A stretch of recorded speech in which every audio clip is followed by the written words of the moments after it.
algumas vezes, gente, as células a imunidade celular, que são as células, são tão eficientes que o cachorro, ó, debela a infecção e você nem sabe que ele teve Ehrlichia.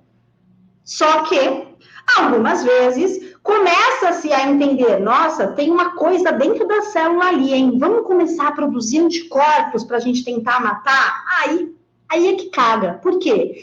A imunidade humoral, que é produzir anticorpos, ela é deletéria. A birosquinha da bactéria está dentro da célula. É muito mais efetivo a imunidade celular, que alguns cães desenvolvem e acabam com o processo da infecção. Por isso a gente faz uso da doxiciclina. Quando eu tenho a produção de anticorpos, porque eu ainda tenho aquele antígeno circulando e começa a produzir anticorpos, o corpo não dá conta. E eu preciso de um tempo para que o corpo reconheça a bactéria e comece a produzir anticorpos. Na fase aguda, gente, os sinais, presta atenção, anotem isso no mapa mental de vocês. Não é a palavra-chave, isso é só para a vida, tá? Os sinais clínicos e as alterações hematológicas, que a gente acabou de falar aqui da fase aguda, trombocitopenia ou plaquetas normais, leucopenia, uma anemia discreta, essas alterações laboratoriais precedem, ou seja, ocorrem antes da formação de anticorpos. Isso é muito importante.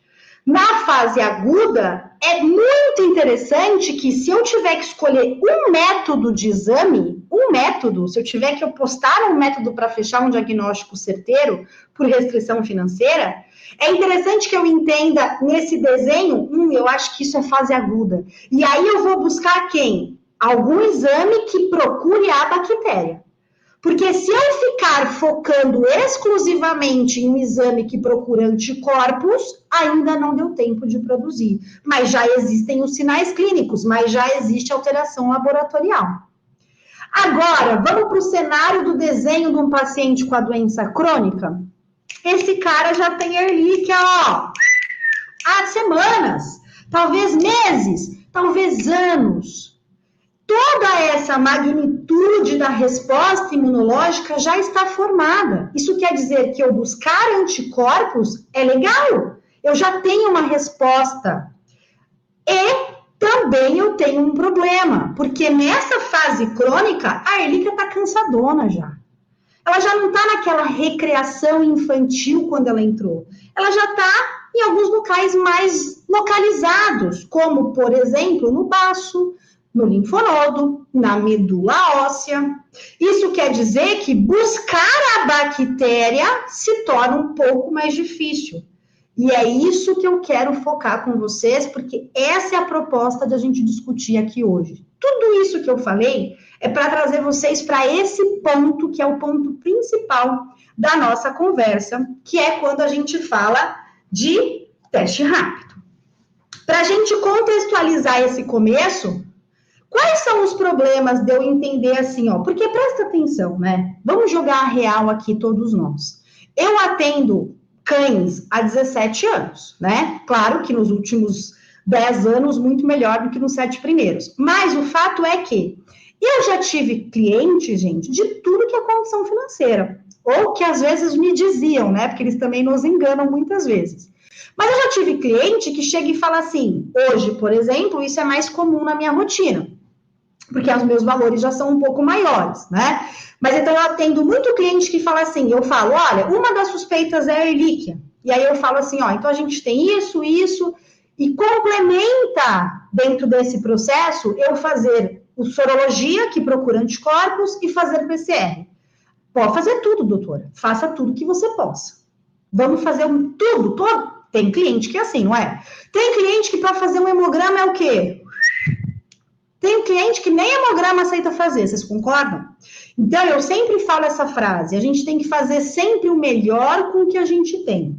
Entender o que é essa doença, e para mim, gente, independente de coração, se eu atendo hoje um cliente que não tem nenhuma restrição financeira, e no mesmo tempo eu atendo, né, no mesmo dia eu atendo um outro cliente com muita restrição financeira, a minha conversa é igual para os dois.